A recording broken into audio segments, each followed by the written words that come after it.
अस्सलाम वालेकुम नाज़रीन। प्रोग्राम न्यूज़ टॉक में अवांखे चऊं था भलीकार ऐं पंहिंजे अॼु जे प्रोग्राम में पाण ॻाल्हि ॿोल कंदासीं त सुप्रीम कोर्ट जे हुकुम ते फ्रेंड ऑफ कोर्ट जेके आहिनि सलमान सफदर साहब सीनियर जेके वकील आहिनि उन्हनि जी बानी PTI सां मुलाक़ात खां पोइ हाणे मुख़्तलिफ़ जेके ख़बरूं आहिनि उहे हलनि पियूं थियूं, मुख़्तलिफ़ तज्ज़िया ऐं तबसरा थियनि पिया था ऐं मुख़्तलिफ़ माण्हू इन समूरे अमल खे शक जी निगाह सां बि ॾिसनि था। हिकिड़े नए NRO या डील जूं ॻाल्हियूं बि हलनि थियूं पियूं।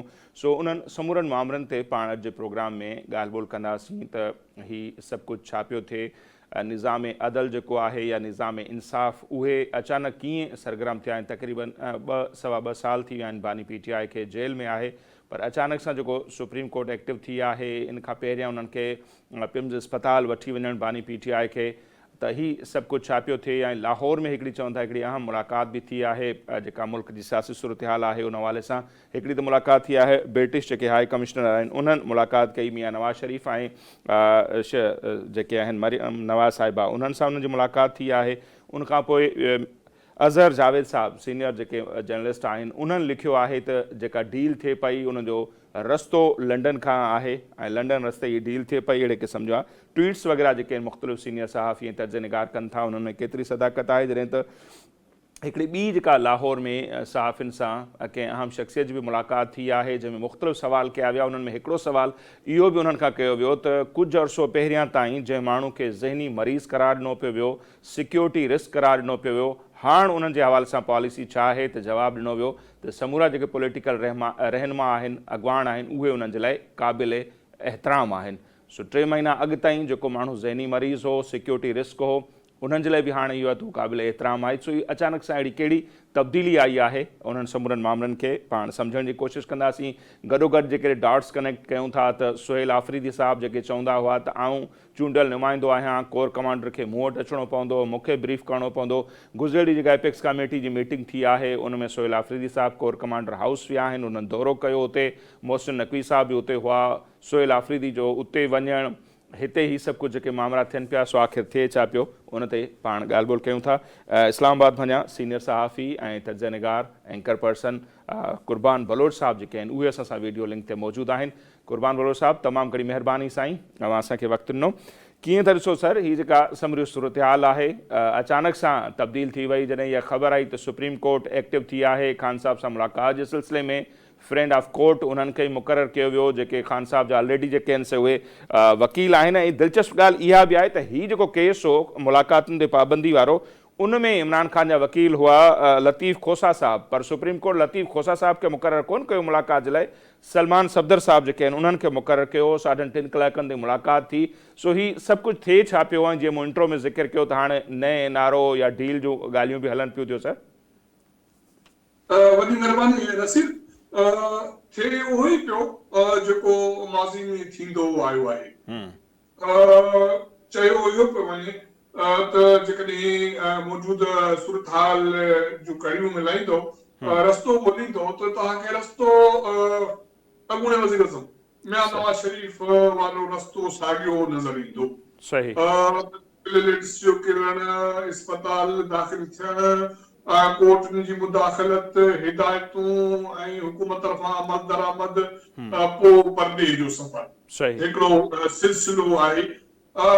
चवण दावा हाणे दोस्तनि जी इहा आहे, छो त मां त दावा इहा न कंदुसि त कोई वॾी मुलाक़ात, वॾो इतलाउ, कोई अहम धुरियूं, मां त पंहिंजे दोस्तनि जी इतलाउ जी ॻाल्हि कंदुसि। जॾहिं पाण में जर्नलिस्ट वेहूं था त पोइ मुख़्तलिफ़ नुक़्ते नज़र उन में अचे थो, ॿुध सुध सरगोशियूं, कड़ियूं मिलाइण जंहिंजी तव्हां ॻाल्हि कयो था त हाणे कड़ियूं इहे मिलनि पियूं। ऐं थोरी देरि अॻु में कुझु दोस्त हिते वेठा हुआसीं मुंहिंजे ऑफिस में, त उन में इहा ई ॻाल्हि थी बाबा छा पियो वञे थियण वञे पियो। त पोइ इहो रस्तो इहो ई असां 3 ॼणा आहियूं हिते पहुतासीं त जेके मामला गुज़र 2 सालनि खां जारी हुया उन्हनि में हाणे जेको रस्तो जेको सफ़र शुरू थियो उहो त सफ़र हाणे उन नतीजे ते पहुतो जितां खां उन जा बाज़ाब्ता तौर ते अमल दरामद जो हिकिड़ो सिलसिलो शुरू थींदो, जंहिंजी निशानदेही मूं कई त वज़ीर आज़म नवाज़ शरीफ़ तो बीमार थिए थो, हॉस्पिटलाइज़ थिए थो, सहूलियतूं मिलनि थियूं, कोर्टूं, मुदाख़लत, क़ौमी अॻवान, त ही सिलसिलो बि पुराणो ई आहे।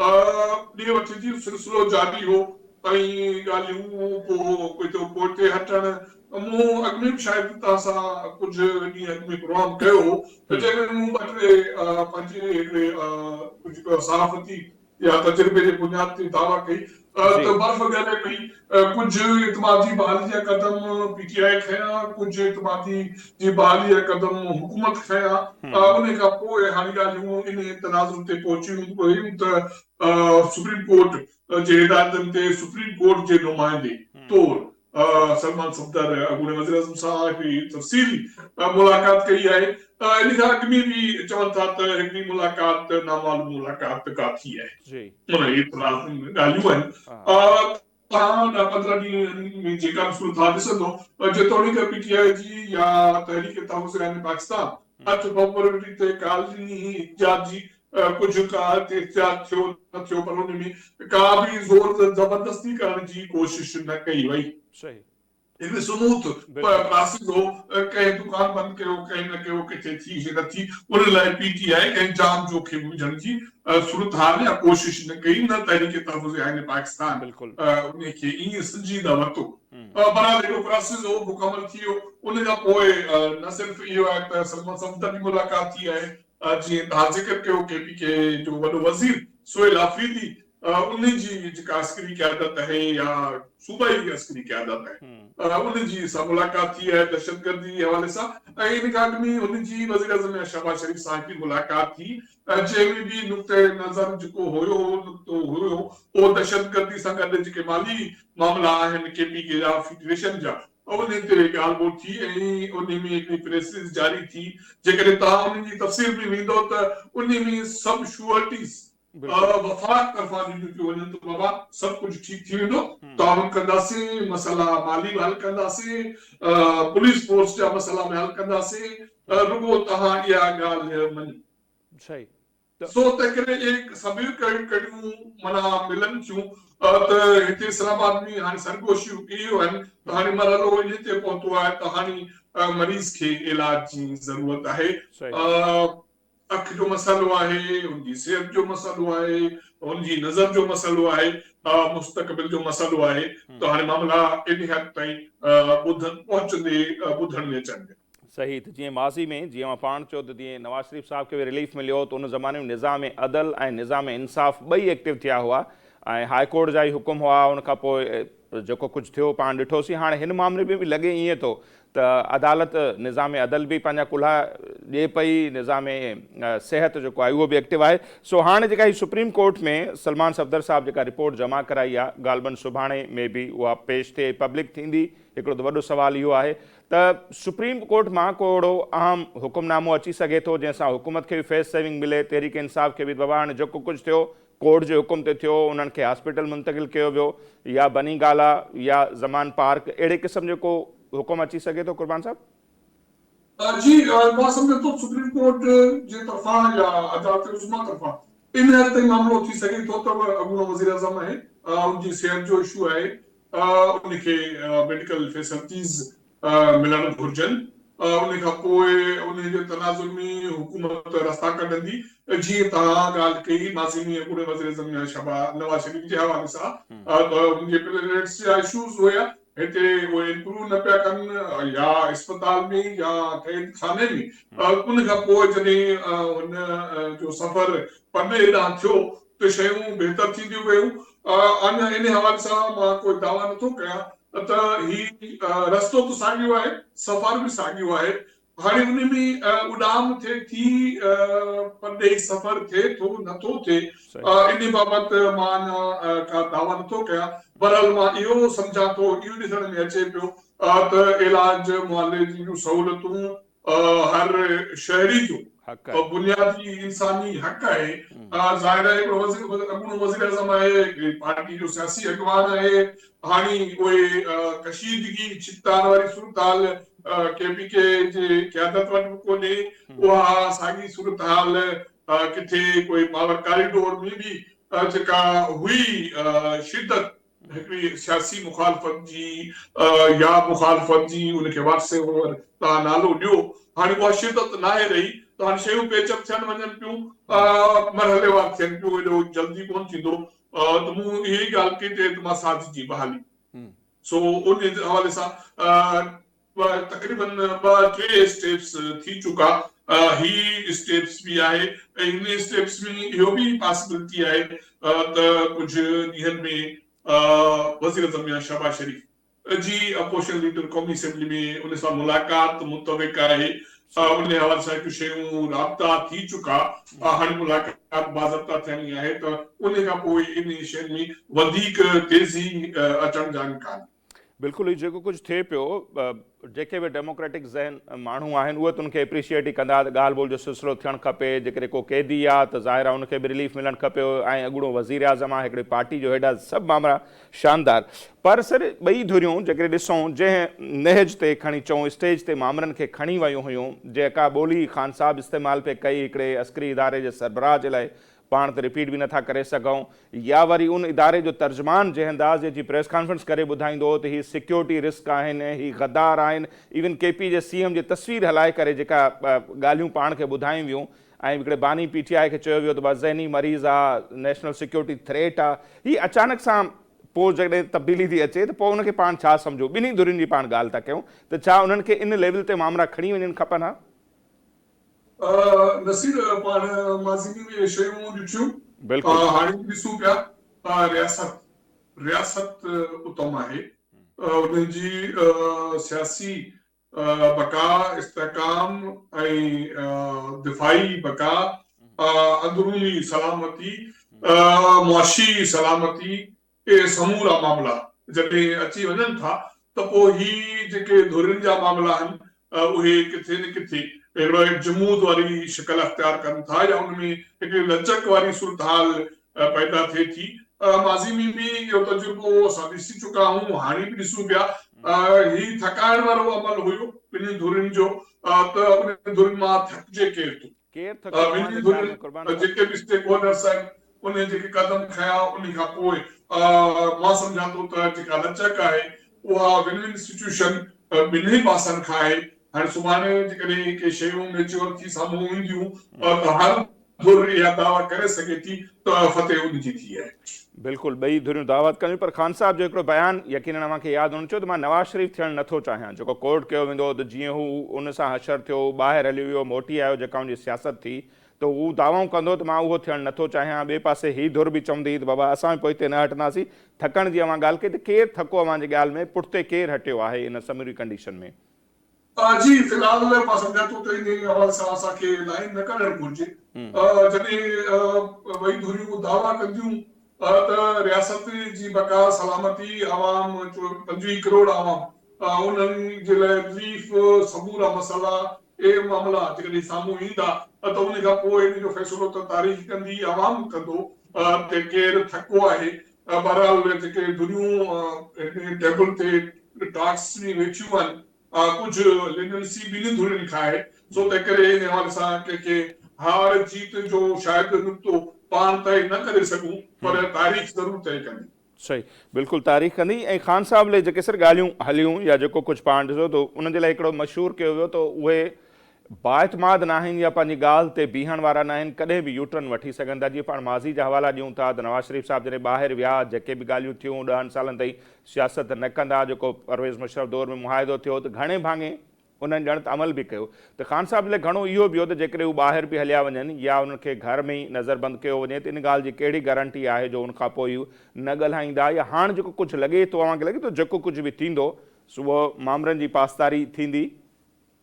नसीर, हाणे थी त इहो बि सघे थो त विच जो रस्तो निकिरे जंहिं ते ख़ान खां पार्टी जी क़यादत, इत्तेहादी जेके हुन अपोजिशन लीडर्स कया क़ौमी असेंबली में, सेनेट ऑफ पाकिस्तान में, उहे का मोहलत घुरनि त बाबा थोरो वक़्तु ॾियो, कुझु शयूं वाइट अप कजनि, कुझु नई शयुनि जी तयारी कजे, तेसि ताईं तव्हां बि सुकून कयो। कुझु केसिस में रिलीफ, कुझु केसिस में ज़मानत, कुझु केसिस ख़तम, कुझु केसिस में आज़ादी, हिकिड़ो प्रोसेस जेको साल जो 6 महीननि जो हलंदो हो, उन में जेके शयूं तय थींदियूं उन खां पोइ त ॻाल्हि इहा बि हले थी त ही तयारी सिर्फ़ु इहा न आहे त रुॻो PTI या उड़े वज़ीर आज़म सां मामलनि जी शइ आहे। कुझु तयारी त जेके ॿियूं सियासी जमातूं आहिनि जेके हुकमरान इत्तेहाद में आहिनि उन्हनि जी बि मुंहिंजी इतलाह मुताबिक़ तयारी उन्हनि जी बि माज़ी मुस्तक़बिल जे हवाले सां आहे त मुस्तक़बिल में जेकॾहिं सीनियर चेंज थींदो त पोइ पार्टी अंदरि जेका सियासी केडर कहिड़ो हूंदो, इंतज़ामी हुकुमरानी वारो केडर कहिड़ो हूंदो, उन लाइ कहिड़ी तयारी थिए पई, माज़ी जूं दुश्मनियूं उन जे ख़ात्मे लाइ कहिड़ा क़दम थियनि पिया, त तयारी त मुख़्तलिफ़ ग्रोहनि ग्रुपनि मुख़्तलिफ़ जमातुनि जे तरफ़ां हर तरफ़ खां थिए पई। हीअ सिर्फ़ु वाहिद केडर आहे या वाहिद जेको नैरेटिव आहे या स्टेक होल्डर आहे जिते पाण ॻाल्हायूं पिया, पर्दे जे पोयां ॿियूं धुरियूं बि आहिनि जेके इन मुस्तक़बिल जे हवाले सां तयारी हुई। ऐं उन्हनि ॿियनि पार्टियुनि जे मुस्तक़बिल जे हवाले सां बि ज़ाहिर आहे प्लानिंग थी रही हूंदी। जीअं 28वीं तरमीम सभिनी जे साम्हूं आहे त उन जे लाइ चर्चा थियनि पिया, उनमें कुझु अहिड़ियूं शयूं आहिनि जंहिंजे लाइ इतलावात में बि पीपल्स पार्टी कुझु न पई मञे शर्त त किथे ही उन्हनि ॾांहुं बि त इशारो कोन्हे जेकॾहिं अव्हां साथ नथा ॾियो त असां वटि ही ऑप्शन बि आहिनि। जी शयूं मां सम्झां थो त इहो वक़्त खां अॻु हूंदो, छो त जेके शयूं थींदियूं रहियूं आहिनि पीपल्स पार्टी में, नून लीग में, उनमें तकरार बि थिया, उनमें तनाज़ा बि थिया, उनमें वरी ठाह थिया, ॾे वठ बि थी। हिकु दफ़ो ॿीहर इन हवाले सां बि कुझु मामला आहिनि, ख़ासि करे हाणे जेको नेट मीटरिंग वारो इशू आयो आहे पावर वारो, इन ते आहे 28वीं तरमीम जी तयारी आहे। चयो वियो थो वञे त जेको इनकम पाकिस्तान जेको लोकल बॉडीज़ जे हवाले सां के ॾिठूं जेके अॻु 97 आहिनि तरमीम नून लीग जी क़यादत तइ कयूं, उन हवाले सां कुझु मसइला हिकु दफ़ो ॿीहर हुकुमरान जमात सां धुरियुनि सां शेयर कया ऐं उन्हनि जो प्रेशर आहे त जेकॾहिं शयूं अॻिते हली सियासी मामला जेको सियासी सीनरियो तब्दील थिए थो त असांखे बि कुझु ॾियो जो फेसिंग खणी वञूं सिंध में।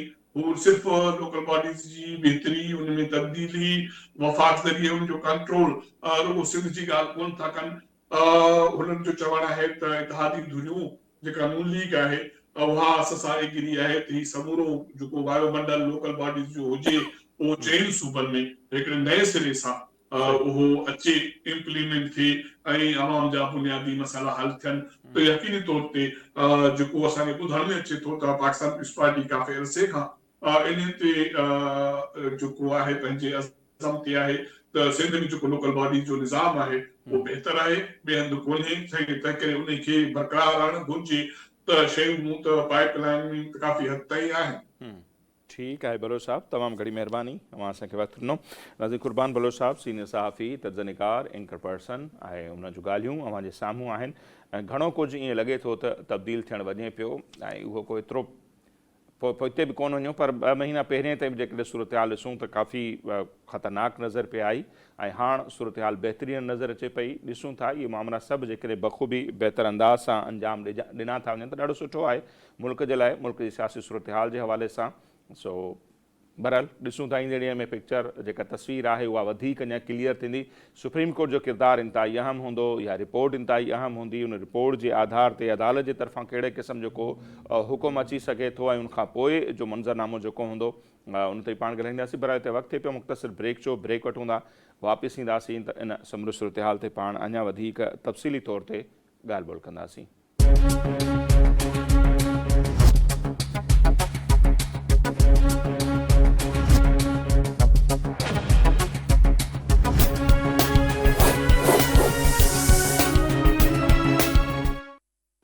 जी नाज़िम, ब्रेक खां पोइ हिकु भेरो ॿीहर प्रोग्राम में मूंखे चऊं था भलीकार ऐं पाण ॻाल्हि ॿोल करायूं मुल्क जी सियासी सूरत हाल जे हवाले सां, स्पेशली तहरीक इंसाफ़, हुकूमत ऐं इस्टेब्लिशमेंट जा जेके मामला आहिनि उन ते।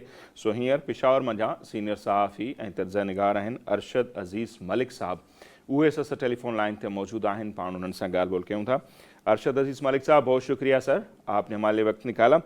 मलिक साहब, किस तरह देख रहे हैं जो ये सारी सूरत हाल हो रही है कि हम देखते हैं कि अचानक से सुप्रीम कोर्ट एक्टिव हो जाती है, फ्रेंड ऑफ कोर्ट मुकर्रर किया जाता है खान साहब के वकील को, उनकी 3.5 घंटे मुलाकात होती है, इसके साथ साथ देखते हैं एपेक्स कमेटी का इजलास होता है पेशावर में, तो सोहेल आफरीदी साहब जो पहले कोर कमांडर साहब को तलब कर रहे थे वो वहाँ पर चले जाते हैं, तो उसके बाद से बहुत सारी खबरें भी गर्दिश कर रही हैं, तज्ज़िये और तबसरे भी हो रहे हैं। आपसे समझना चाह रहे हैं इस सारी सूरत हाल को आप किस तरह देख रहे हैं کیا ہونے جا رہا ہے سر؟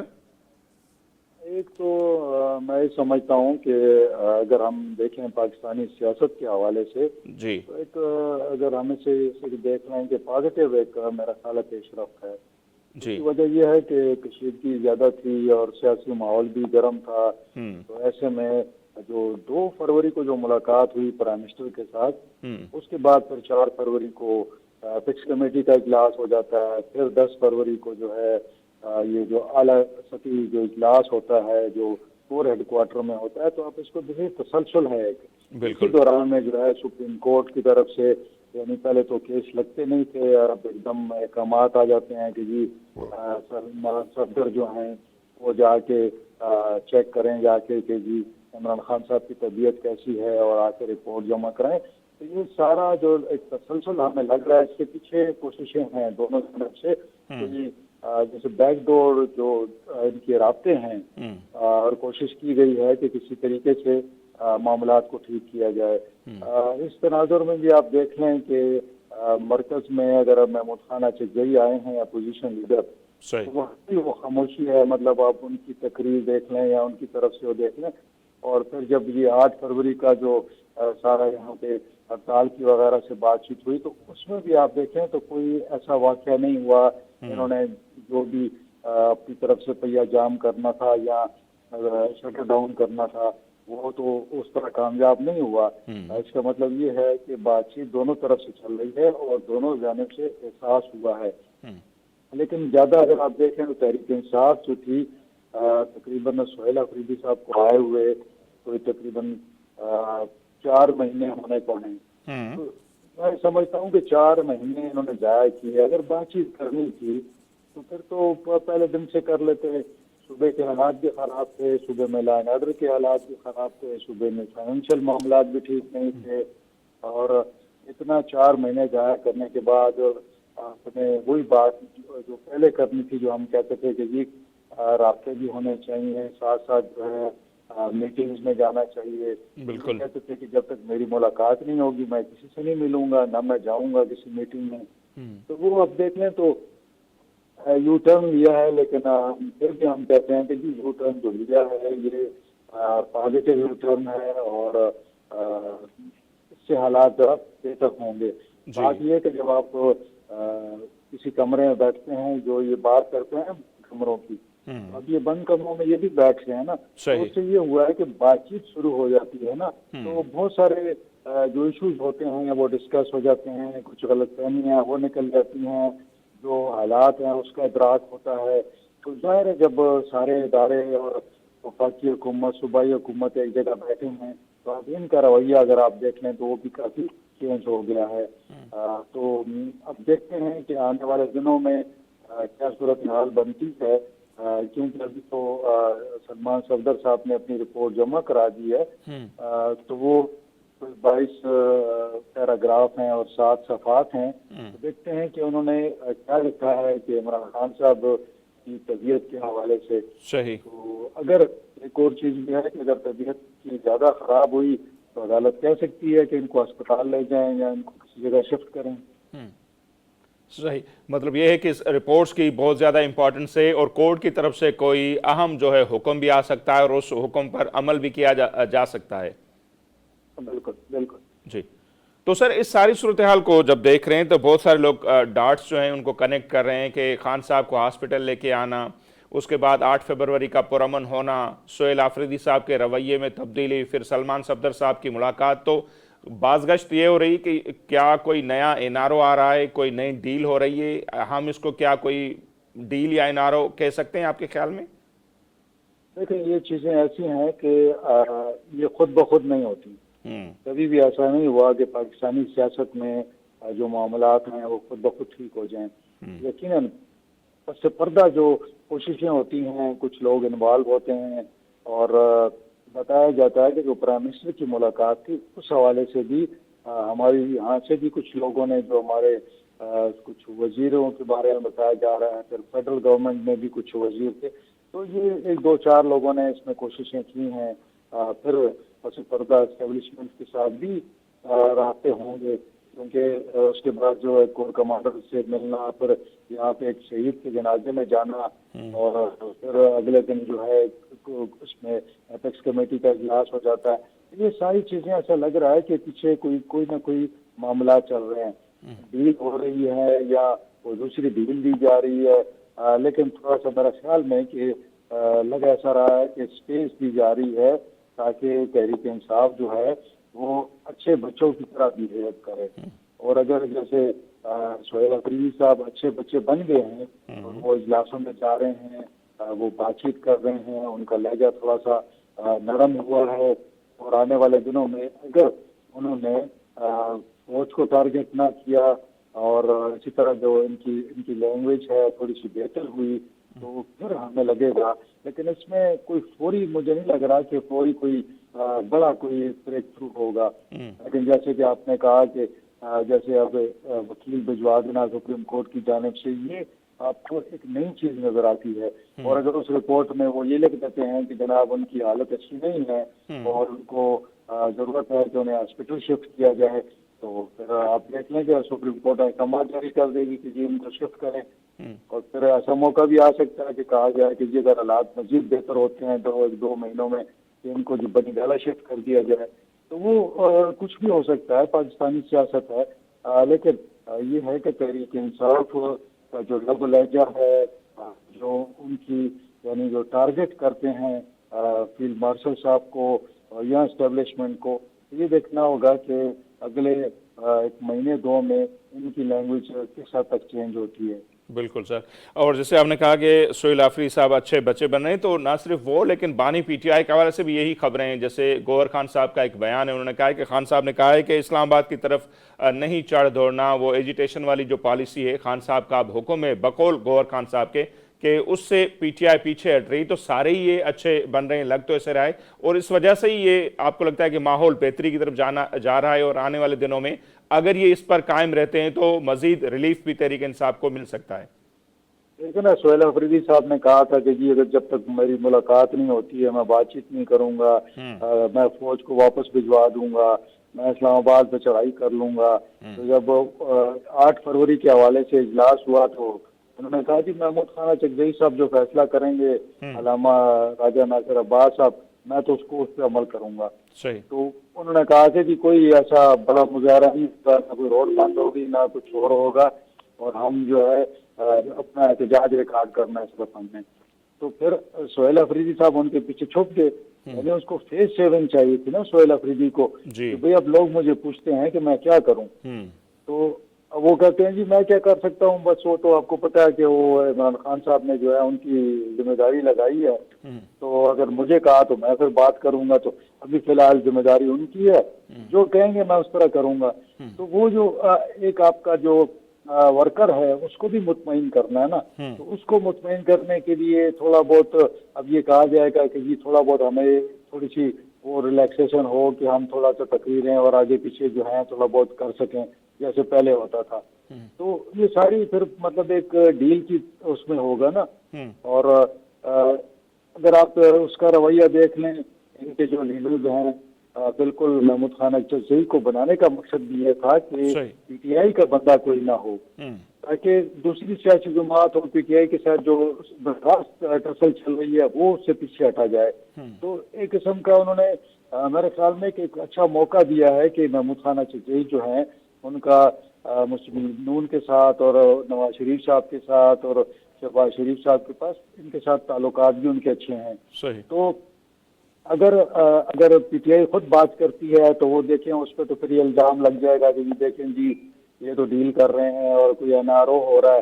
تو محمود خانہ چکدئی صاحب جو ہے جب بات چیت کریں گے تو وہ کہیں گے جی میں تو راضی نامہ کرا رہا ہوں، میں تو کوئی طریقہ کار نکال رہا ہوں تاکہ جو ٹینشن ہے یہ کم ہو سکے. تو کہنے کا مقصد یہ ہے کہ تحریک انصاف کو بھی یہ پتہ لگ گیا ہے اور سہیل آفریدی صاحب کو بھی یہ اندازہ ہو گیا ہے کہ میں جو ہے صوبہ نہیں چلا سکتا جب تک کہ میرے ساتھ مرکز کے تعلقات اچھے نہیں ہوں گے، جب تک اسٹیبلشمنٹ میرے ساتھ تعلقات ٹھیک نہیں ہوں گے، اور جب تک ہماری بات چیت میٹنگز نہیں ہوں گی تو میں اکیلے صوبہ نہیں چلا سکتا.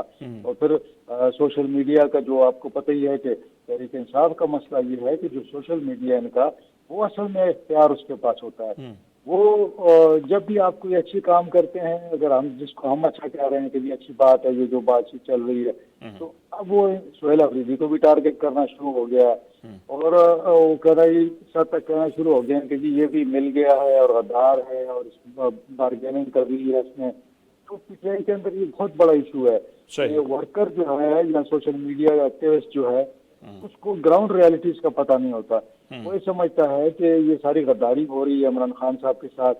تو اگر آپ بات چیت اب دیکھیں نا، دنیا میں 2-3 طریقے ہی ہیں نا. اگر آپ نے کوئی کرنا ہے، اگر اس پر آپ نے کوئی تحریک چلانی ہے، یا تو آپ کے پاس لاکھوں لوگ ہوں، آپ نکال لیں تو حکومت مجبور ہو جاتی ہے، چھوڑ دے گی. چلے وہ ایک سلسلہ پوری دنیا میں ہم نے دیکھا ہے کہ جب بھی اس قسم کا کوئی کام ہوتا ہے تو اطلاعات کی طرف لوگ جاتے ہیں. تو پاکستان میں تو وہ صورتحال نہیں ہے. 9 مئی دیکھ لیا انہوں نے، وہ بھی گلے پڑ گیا. تو دوسری بات یہ ہے کہ آپ عدالتوں میں ریلیف کے لیے جاتے ہیں، جیسے آپ یہ عدالت گئے ہیں. اب پیچھے سے حکومت کو دیکھیں نا، وہ خاموش ہے، اس نے کوئی آبجیکشن نہیں کیا کہ جناب آپ یہ بھیج رہے ہیں، ان کی درخواست پہ عمل درآمد شروع ہو گیا ہے. اور تیسرا یہ ہوتا ہے کہ آپ مذاکرات کے ذریعے اسٹیبلشمنٹ کے ساتھ، حکومت کے ساتھ کوئی ریلیف لے رہے ہوتے ہیں. یہ 2-3 طریقے ہیں. تو میرے خیال ان کو احساس ہو گیا ہے کہ زور زبردستی سے یا مظاہروں سے اور یہاں چڑھائی سے یہ کام نہیں ہونے لگا. تو وہ چیز علی امین گنڈاپور چاہ رہے تھے کہ میں بات چیت کے ذریعے عمران خان صاحب کو نکالوں. تو ان کو اس وقت ان سب نے ٹارگٹ کیا ہوا تھا. اور اب جو ہے اسی لائن پہ سہیل افریدی چل پڑے ہیں. بالکل دیکھتے ہیں کہ ان کا جو ورکر ہے اور جو سوشل میڈیا ہے اگلے دنوں میں وہ کیا اس پہ چلتا ہے، کیا بات چیت کرتا ہے نا. صحیح. اچھا ملک صاحب، یہ تو سارے اندرونی معاملات ہیں. اگر ہم پاکستان کی تاریخ دیکھتے ہیں، جب بھی کوئی ایسی ڈیل ہوتی ہے یا کوئی این آر ہوتا ہے تو اس میں جو باہر کے ممالک ہیں ان کا بھی بڑا کردار رہا ہے. محترمہ بے نظیر بھٹو اور پرویز مشرف کے درمیان جو این آر ہوا، امریکہ اور دنیا کے مختلف ممالک کا کردار، پھر نواز شریف کو جب باہر بھیجا گیا تو مختلف جو عرب کنٹریز ہیں ان کا کردار بھی رہا تھا. تو یہ جو ساری ڈیولپمنٹ ہو رہی ہے، آپ کو لگتا ہے کہ ود ان کنٹری ہو رہی ہے یا اس میں بھی کچھ مداخلت وغیرہ باہر کی ہے؟ کیونکہ برٹش ہائی کمشنر نے بھی آج ہی ملاقات کی ہے نواز شریف اور مریم نواز صاحبہ سے، تو کچھ لوگ اس کو بھی کنیکٹ کر رہے ہیں. تو باہر کی کوئی آپ کو لگ رہی ہے کوئی مداخلت؟ دیکھیں، جب اگر اس حوالے سے آپ دیکھیں تو آپ کو نظر آتا ہے کہ ایک ٹائم پہ یہ بات نکلی تھی کہ ترکیہ جو ہے اس کی طرف سے کوشش کی گئی تھی. انہوں نے کوشش کی تھی کہ کوئی طریقے سے بات چیت ہو. پھر ایک اور عرب ممالک ہے، وہ ملک ہے، اس نے بھی کوشش کی ہے. تو دیکھیں نا، آپ جب پرائم منسٹر رہتے ہیں یا آپ کی پارٹی جو ہے تو وہ رابطے کہیں نہ کہیں سے کوشش ہوتی ہے کہ کوئی نہ کوئی ریلیف دلایا جائے. مطلب ظاہر دوست ملک ہیں، وہ چاہتے ہیں کہ پاکستان جو ہے وہ اسٹیبل ہو. تو اس وقت لگ رہا ہے کہ مشرق وسطیٰ کا ایک ملک ہے، وہ بھی کوشش کر رہا ہے اس وقت. تو کچھ چونکہ ان کا یہ بھی خیال تھا کہ صدر ٹرمپ وہ کریں گے، لیکن وہاں سے نہیں ہوا. لیکن ہو سکتا ہے کہ ان کے بچے جو ہیں، چونکہ انگلینڈ ہیں اور جمائمہ وہاں پہ ہیں، تو ان کی طرف سے بھی کوئی کوشش کی جا رہی ہے. جیسے وہ امریکہ بھی گئے تھے بچے ان کے. تو کوشش تو ان کی ہے کہ کسی طریقے سے کوئی راستہ نکالا جائے. تو انوالومنٹ یقیناً ہوگی. تھوڑا بہت پریشر جو ہے وہ انٹرنیشنلی لازمی آئے گا. اور جو دوست ملک ہیں وہ اپنی طرف سے بھی کوشش کرتے ہیں کہ جو مسائل ہیں پاکستان کے اندر یہ سیٹل ہو جائیں. تو بہرحال لیکن امریکہ سے ابھی تک کوئی براہ راست مداخلت یا براہ راست کوئی میسج نہیں آیا.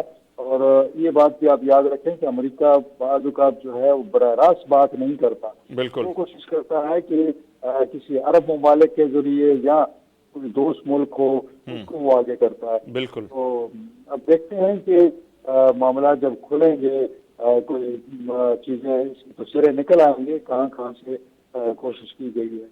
ٹھیک، بہت شکریہ ارشد عزیز ملک صاحب، آپ نے ہمارے وقت نکالا. سینئر جرنلسٹ خیبر پختونخوا انہوں جو تعلق ہے جنگ گروپ سے وابستہ ہیں، ایڈیٹر ہیں پشاور میں.